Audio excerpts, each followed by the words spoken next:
All right, everyone. I'm excited to introduce my next guest, award-winning writer, celebrity interviewer, and storyteller, and author of the brand new amazing book, You Know You Love Me, How Gossip Girl Changed Pop Culture as We Know It. Welcome to the show, Lindsay Denninger. Hello. Hello, hello. Thank you for having me. Well, great to have someone else on the show that likes talking to celebrities. It's fun, right? It is fun. They're just people, people with a fatter bank account than mine, but still just people. Yeah, it's what I always tell everyone. They're like, what was that like? I'm like, they were cool. They were just Yeah, super cool people. yeah. They're mostly nice. Like I haven't come across many people who weren't nice, honestly. So how did you fall into the world of entertainment journalism and following your passion of pop culture? I don't know if my parents like me that I keep saying this, but I watched a lot of TV as a child. And I feel like the TV was always on and I was always drawn to it. I came of age in the time where it was like pop-up video and I love the 80s and I love the 70s. And I was always just like a sponge for all of those kinds of shows and facts and trivia. And then I fell in love as a teen with all this teen television. And my roommate in my 20s and I started doing recaps of Pretty Little Liars for fun. I mean, for like $20 an hour, like no money, but for fun. It just sort of spirals from there. I think like once we started making a little bit of cash from doing those, it was like, oh, I can make a career at like somebody's going to pay me to talk about TV, which I was just doing anyway. Pop-up video was the greatest.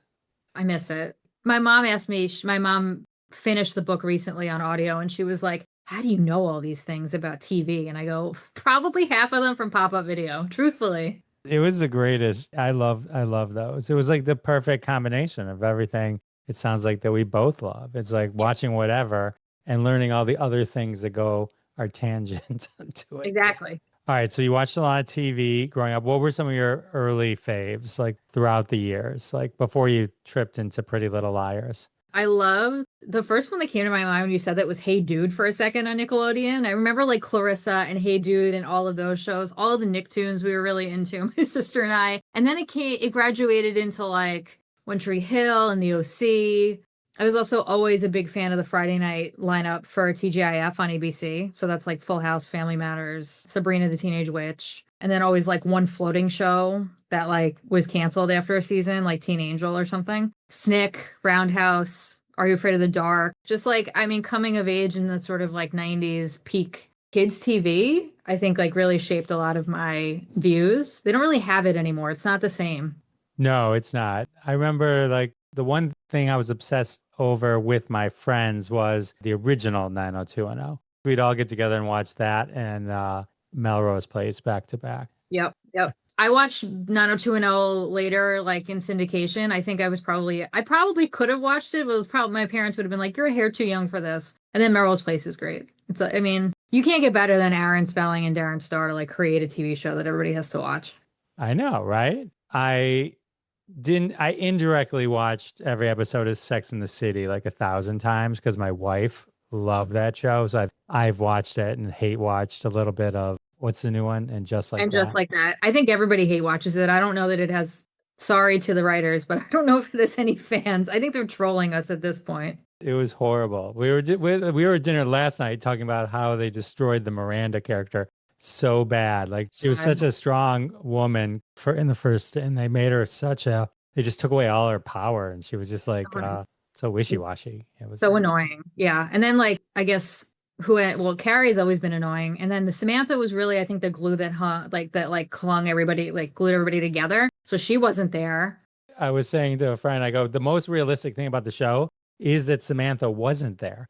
The idea the idea that something takes place 30 years later or 20 years later, whatever it is, Yeah. like even a decade plus later, and that you still have that exact same everything that Yeah. doesn't happen in real life. No, So no. she And was Charlotte, Samantha was the best character though. exactly. And Charlotte's like, can you guys get it together? Like, my God. So that's probably the most realistic thing too. Somebody being like, snap out of it, like in Moonstruck, snap out of it.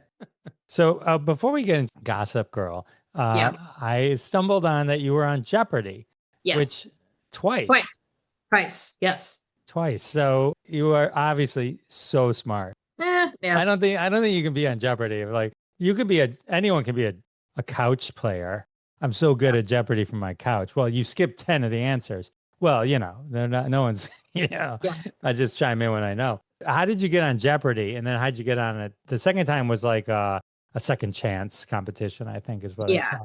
Yes. So the first time, I mean, I had always been taking the tests before the pandemic. They only offered the test at certain times of the year for audition purposes. And then they would call people to audition in person.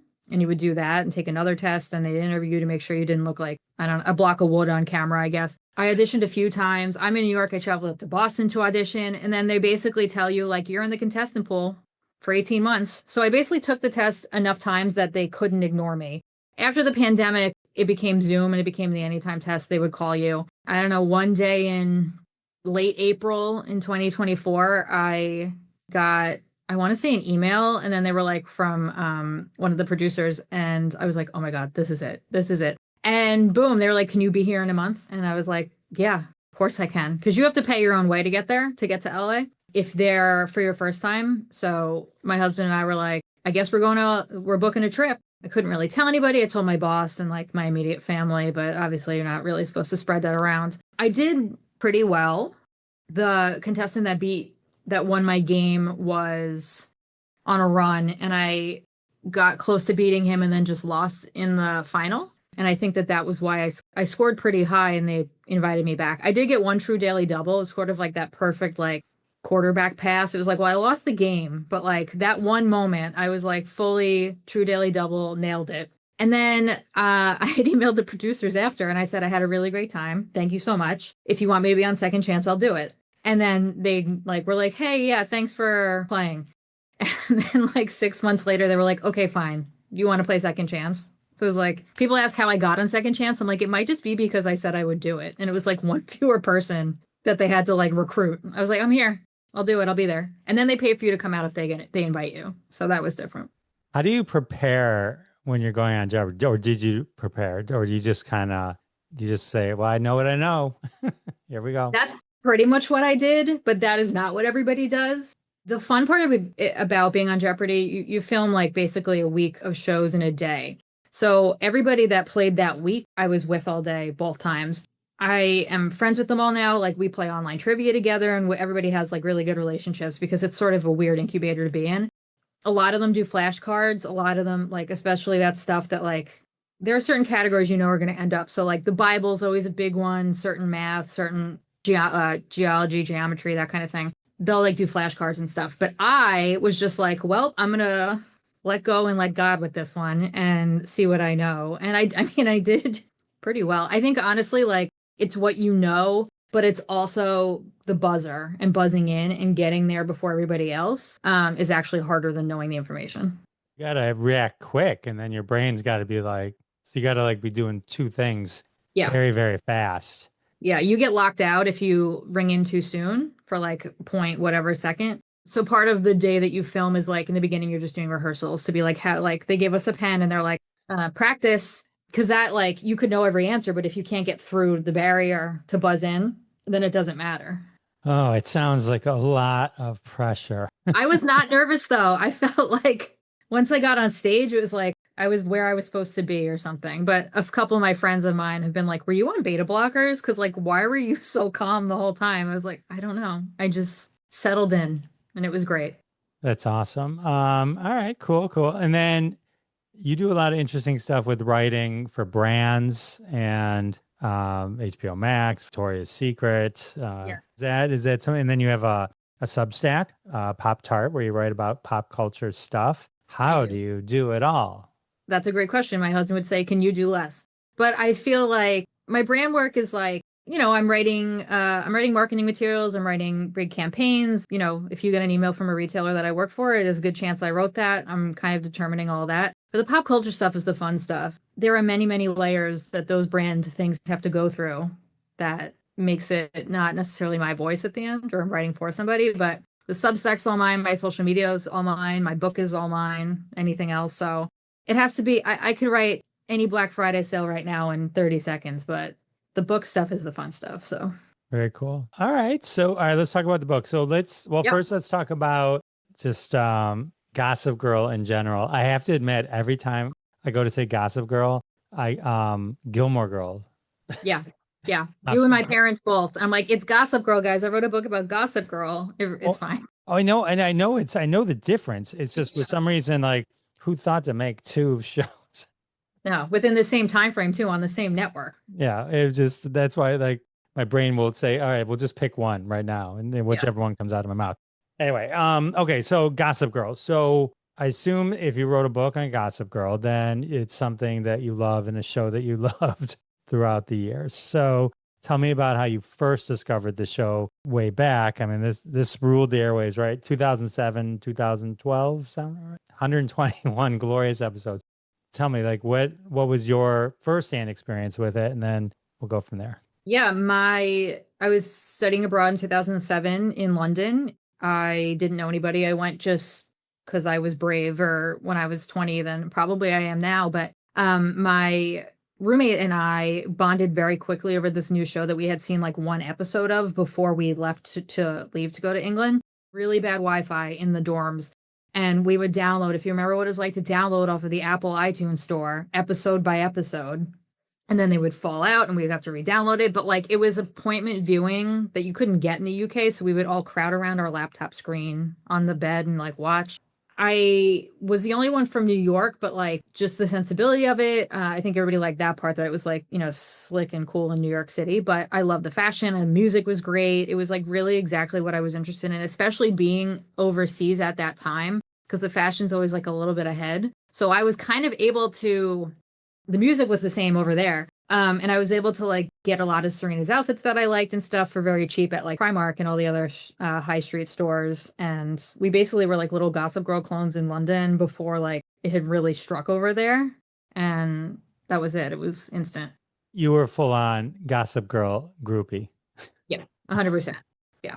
Now, flash forward, you got to write a book. Hmm. How did you even start to prepare? I mean, now at least the shows are much more readily available. You don't have to pay $1.99 an episode or whatever it is to download them from iTunes. What made you decide to write a book? And then was there other things you thought about, and then you just said, all right, Gossip Girl, this is my thing. So I'm going to do this. Start Yeah. here. Yeah. I originally pitched a book about more Gossip Girl, Dawson's Creek, The OC, and One Tree Hill as one sort of giant entity. And my agent and I had a lot of conversations about focusing that down because that's a lot of book, a lot of people to interview, and also like probably wouldn't be as specific and focused and strong in terms of like, not like all of those shows were great, but I can't argue that like the OC, which I actually might love more, did as much for pop culture as Gossip Girl did, and One Tree Hill didn't at all. In watching all these other shows like Pretty Little Liars and parts of Euphoria, and seeing this sort of like ever-present online presence that everybody has now that's always watching us, we're always being filmed, we're always like, Gen Z is afraid of being cringe because they're always being videotaped. I kind of was like, oh, this show is like very prescient for what our world would be in 2026 and beyond. How did you just go about? Because a lot of times people they'll do something, they'll do the episode guide. You kind of went through more the themes of it, like you were kind of saying. Was that a balance on how you would approach the book, versus like episode one, this, Well, you said whatever, like 2017 to 2012, 100 and whatever fun-filled episodes. They are not all fun-filled. I think the thing about a 24 episode season that we forget about with streaming now is like how much filler is in them, which is okay because like, it can't, Billy Joel hasn't written a hit in 20 years. It's fine. It's just like you can't always be a winner. But I really wanted to focus on the greatest hits and the greatest thematic impact certain things had. And most of those are seen over arcs. Like I think that the first episode is perfect. The first season, for the most part, is perfect. Mark Pizarski did an excellent job directing most of those episodes. Like it's very, very cohesive. What I find with Josh Schwartz and Stephanie Savage, who produced the show, and as well as the OC, that after season one, it's like the jumping the shark moment happens, and then everything starts to get a little wonky. And that's not to say that they're not great storytellers, because they are, but like I think that when you have so many episodes to write all the time, especially in that genre, like you really have to keep upping the ante and making it soapy. And it was just easier to stick to thematically than to try and go one by one or season by season. Sometimes I find like there was a run of shows that they knew what the first season was, and then, oh, we got to make more. I put in that category, I'll put Lost. Uh-huh. Yep. I will stand behind and die in the hill that Desperate Housewives season one is amazing. Okay. Yep. Yes. So but then a lot of things like Heroes, like where they crush season one, they're like, oh no, we got to Yeah. keep going. Wait, we And were renewed? No. so, all right, so you think Gossip Girl jumped the shark after season one? Yeah, I would say like maybe after season two, I'll give it that. Like, but there are also episodes that just like are filler episodes, and that's okay. We don't like capsule episodes or storylines that we didn't need, but it's a lot of airtime to fill. And like American TV doesn't and won't do what British TV does, where they say like, here's 12 episodes and you should be happy with that, and that's all you're getting. Like we just don't do that. Right. Now they're closer to that. But yeah, but it doesn't feel the eight is not enough. Like the pit is perfect. Yes, 15 is a great amount. And I'm a big fan. I don't know how you feel. I love it. I'm a big, oh, the fan. Yes. Well, Yeah. okay, good on that. And then Yeah. also, I really enjoy the week rollouts. Me too. I Me do too. not like when people drop an entire season at once. It's No. No. And I mean, half of it, I don't know if it's a money grab or not, because like how Netflix will do 3 episodes of Bridgerton and then one billing cycle later, specifically one billing cycle later, we'll do 3 more episodes of it, like the last 3 episodes. I like appointment TV. I like that sort of, we don't have that moment anymore where like every toilet in America flushed during this series finale of MASH during the commercials because like everybody went to pee at the same time. Like, we don't really have those cultural moments unless it's a sporting event. So I kind of like the idea that like on last Thursday, mostly everybody I knew at 9 o'clock was watching The Pit because they needed to see it so they didn't get spoiled or anything. and that's what makes it a pop culture moment because otherwise you can't talk about it Yeah. because you're 5 episodes behind, you're this, you're that. I Yeah. stayed up all night the first night, you know what I mean, to watch like I think like a show like Cobra Kai, like people just stopped. I didn't even realize the last season ever came out. And it Yeah. was like, because no one would even talk about it otherwise. Yeah, interesting. All right, so you are loving the Gossip Girl. You were writing the book. And we got the themes. So it was interesting. Like, so I was going through your book, and you say that you called it the best pilot ever. Yeah. Yes. And I'm like, well, I hadn't seen it, Yeah. but to me, the best pilot ever was Game of Thrones. I thought that was one of the best pilots ever. But because we're talking, I had to go watch the pilot. I had to go see. So I watched the Yeah. first episode of Gossip Girl. Now I'm hooked on S and B and the drama and everything. Like Told you. it was a good pilot. You were not wrong there.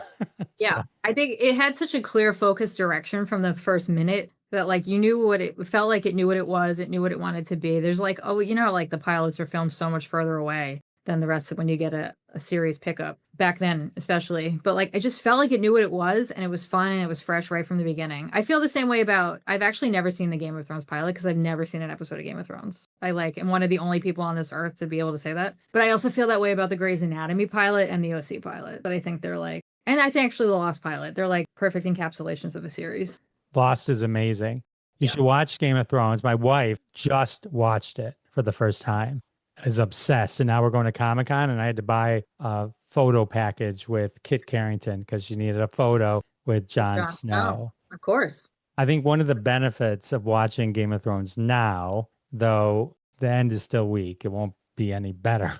Yeah. Yeah. But it's a hard show to watch over whatever 10 years that it was because they would subtly change actors. It's like it's hard to keep track of everything that's going on because there's so much going on. But now where you can just kind of just watch it straight through, it's a great, I highly, highly recommend it. It'll be your next book. The oral history. Your next book will be You Know Nothing, Jon Snow, which is, that'd be hilarious. Oh my God. Because that's a quote from Game of Thrones is you know nothing, right? That would be perfect. Then you have a theme, but then your third book would have to follow. So you'd be kind of pigeonholing yourself. Yeah. Going Yeah. on it. Okay. We'll work on it. We'll brainstorm. We'll work. All right. So how was Gossip Girl received when it first came out? Good. It was kind of good. Meandering. Nobody watched it really. It was like parents didn't like it because they thought it was too sexy, or the Parents Television Council didn't like it. It was sort of like like nobody was really watching. The thing that really changed things for the show was the 2007 writer strike, because at that time no other content could be produced or made. So, Hollywood was at a standstill. All the networks were like, what do we do? Let's just show the reruns of whatever we have in the can. And that's what they did. And they just reran Gossip Girl over and over and over because the strike lasted pretty long. I guess because people couldn't escape it. They started watching it. They started talking about it. And then all of a sudden there was like this clamor for new episodes. And then whenever the strike went over, bam, they had like a built-in audience there. And, there were paparazzi on the street and fans on the street watching these people film and like that. The ratings were never, I think we're looking at ratings in sort of a different lens in 2026 versus then, but like the ratings were never amazing ever.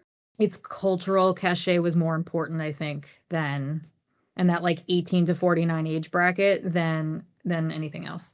It also was part of like the new CW, right? So it also benefited from it. Just probably had to do good enough to Yeah. to stay and be a linchpin for that network. Yeah. So you mentioned jumping the shark. So what would you consider like the worst storylines? Like what did you hate the most? I'm like, ugh, I have a whole section on this. I don't know if I can choose one. There are ones that are problematic and then ones that I just don't like. Problematic ones like Dan dating his teacher. There was a lot of that though back then. Even like Pretty Liars, it's like a cornerstone of the entire show. So that's maybe more of a time lens than anything else. But I hate anything that has to do with Chuck's mom. I don't care about his search for his mother. That's a lie. That's dead. That's not like I don't care. I never cared about that. What else? And then also I'm not a big fan of the Blair and Louis storyline when she tries to marry a prince and he turns out to be a jerk. I just like could forget that whole thing in season 4 and 5. So what are your favorite ones?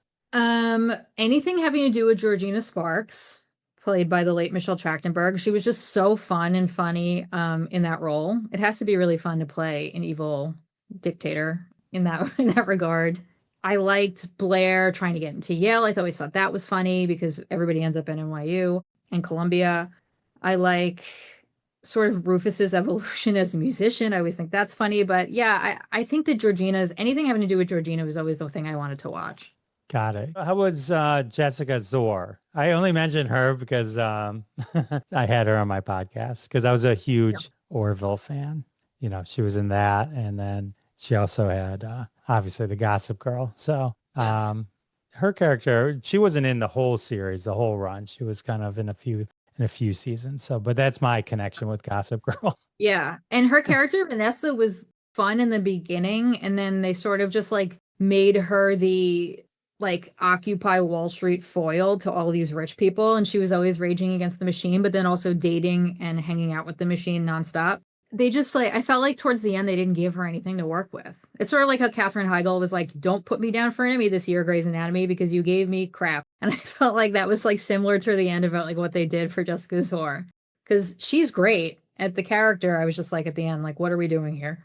Got it. A lot of them went on to like a lot of things, like Blake Lively, obviously Blake Lively, and then we won't get into her recent dramas. Actually, Leighton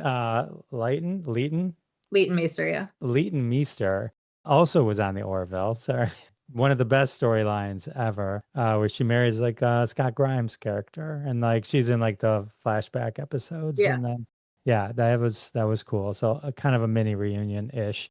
And then I was watching the pilot. And I'm like, that guy looks so familiar. His eyes. Where do I know that guy? I'm like, oh, that's the Deep from The Boys. Yeah, from The Boys. Yeah. Chase Crawford. Yep. That's why my husband watches The Boys. It's a little, I know it's like cartoon violence, but it's like violent for me. And I'm like, that's a Gossip Girl. That guy's on Gossip Girl. Did you miss that? Yeah. He's doing really well too. And I mean, obviously Penn Badgley is the most, well, I can't even say most successful, but he's had the most interesting trajectory, I think, with the projects he chooses and stuff. Like You is such a big show. Yeah. Oh, that was a huge show. Huge. All right. So the fans. So you were in the UK dressing like Serena ahead of your time. Yep. Was that part of the overall kind of success of the show and momentum of the show, just having such a strong fan base? Yeah, absolutely. In doing my research and reading the interviews and making and doing interviews and whatever, it was sort of like one day they were like, oh, there are all these people waiting outside for us on the street. Because one of the things that Josh Schwartz and Stephanie Savage were really felt strongly about was filming in New York, because you can always tell when an LA show is pretending to be New York. It like looks like How I Met Your Mother and it just doesn't have the same, or if it's in Toronto or something. So they like, scooped up everybody who worked on The Sopranos and Sex and the City and were like, hey, you're our new crew. And with filming in New York, there's a lot of good things that come with that. And the problem is, though, the open streets. And then all of a sudden, there were fans and schoolgirls chasing after the men on the show and paparazzo and, just people following everybody around that they eventually needed security to get to like set and their cars and that sort of thing. Do you have a favorite guest star? That's a good indicator that a show is doing well, is that when famous people start showing up, like, who would you list? Like Lady Gaga, Cyndi Lauper. Yeah, I actually loved in season 2. I think it's the first episode of season 2. It might be the second, when they have a white party and Tinsley Mortimer was there, which was like so Hampton, so socialite, so New York that they got her as like, I mean, in 2008, she was like the socialite and like the page 6 kind of person. So I thought it was so perfect and so true to that world that she would be there and that she would know Eric and Jenny and stuff like that. So I thought that was great. Tyra Banks was a funny addition. Hilary Duff's like random actress threesome was a funny addition to the show. Yeah, I think eventually nobody said no. Speaking of not saying no or saying yes, who did you interview? Who was difficult to get to interview? Who maybe said wouldn't take an interview for the book? Yeah, like as part. I couldn't get near Blake Lively, obviously. Every time I did a round of interviews, it was like exactly at the time when new lawsuit stuff would come out. And so it was like shrapnel, like bing, bing, like there was no way that I was getting close, which is okay. I understand that. I understand that, like, not that I even would have, I don't want to ask those questions anyway. That's not what this book is about. And I do not care about what did or did not happen on that set. But that was kind of like, oh, I guess we're filling in. She doesn't really do a lot of interviews about Gossip Girl anyway. I think that's sort of very much in her past. But I loved talking to Susanna Zadowski, who played Dorota. We spoke a few times, and she is just so sweet and easy to talk to and really open in terms of like, yeah, this is a great show. And she's so grateful, I think, for the experience because she was able to watch it from a second layer and like really enjoy it instead of being swept up in the madness of it. Very cool. Yeah. So besides obviously not being able to get near, but did anyone say no? I mean, Blake Lively probably was always going to be a far reach anyway. Yeah. Yeah, I mean, like the producers didn't really want to talk to me either. So I don't know. Yeah, I think too with some of these things, like I think it was Alan Sepinwall who wrote the OC book that came out a couple years before, and that was commissioned by the producers and stuff. And then they get final say over everything you write and things like that. So my book, like we weren't giving that kind of control over. So I don't think that, I mean, of course you want control over it, but I'm like, it was my book. I want to talk about the storylines I hate. So I'm going to talk about them.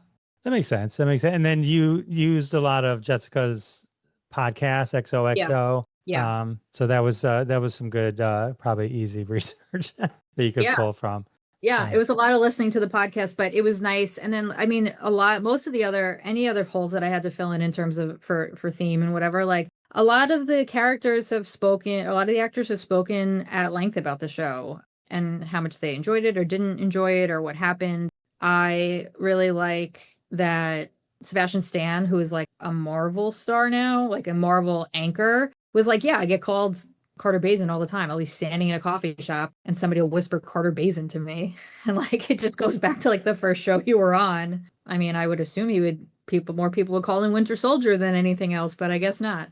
It's always interesting how people see somebody, sometimes it's like how they see him first, even no matter what they become after. They're sort of just embedded in their brain as that person. So 100%. It's like when you go backwards, it's like, it was weird for me to see, what was Dexter? What's his name? Why am I blanking? When I started watching 6 Feet Under, like that to me was weird. I can't think of his name. It's not C-Tom. It's not, no, I can't think of his name. Yes. But that was weird. But had I watched it first, it would have been like a natural, him and then Dexter. But when you go backwards, it's like, oh no, he's Dexter. That's a perfect 4 seasons, by the way. When we talked 1 season earlier, I always thought Dexter was a perfect 4 seasons. Yeah. Then it fell off. Okay, sorry for that random callback. But so then romantic pairings. This was all about couples and people hooking up and who's sleeping with who and all that kind of good stuff. Yeah. So who's your least and favorite couple? I wrote a whole chapter about my least favorite. It is Chuck and Blair. They are considered like the ship of the series from a lot of people, but it's like the most toxic, awful, emotionally abusive, and partly physically abusive relationship that like for people to say that they're like the one true pairing of the show and this be a show for teenagers really like infuriates me so much. I'm like, this should not be the relationship example. And I know that it's fiction, but it should not be a relationship example at all. There should be repercussions for the way that mostly Chuck treats Blair, and there never are any. Spoiler alert. They do end up together. So that there's a whole, I don't know, 30 pages on it in that book about how annoying I find it and how toxic it is for young women and men to see that. It's also, I mean, I don't love necessarily Serena and Dan either, because if Dan is Gossip Girl, it means he has been writing about the love of his life and betraying her the entire show. It's like, oh, okay, that's a weird thing for me. I liked Blair and Dan as a match. I thought they were fun. And I also liked Vanessa and Nate. I thought that he was like the least stuck up of them and he was a Vanderbilt. And she really brought him down to a level that I thought was fun. She challenged him in a fun way. All right. Well, you already spoiled it for anyone who hasn't watched Gossip Girl, but like since you just said who is Like, Gossip Girl, sorry, everyone. We can edit yeah. that out, but Sorry, it's only been 15 years. So when you were watching it first, it sounds like you're not happy with that ending. Was this a very controversial choice? They claim like it was that from the beginning, right? Everything yeah. I've read and in your book, it made it sound like there was a lot of retcons to make this.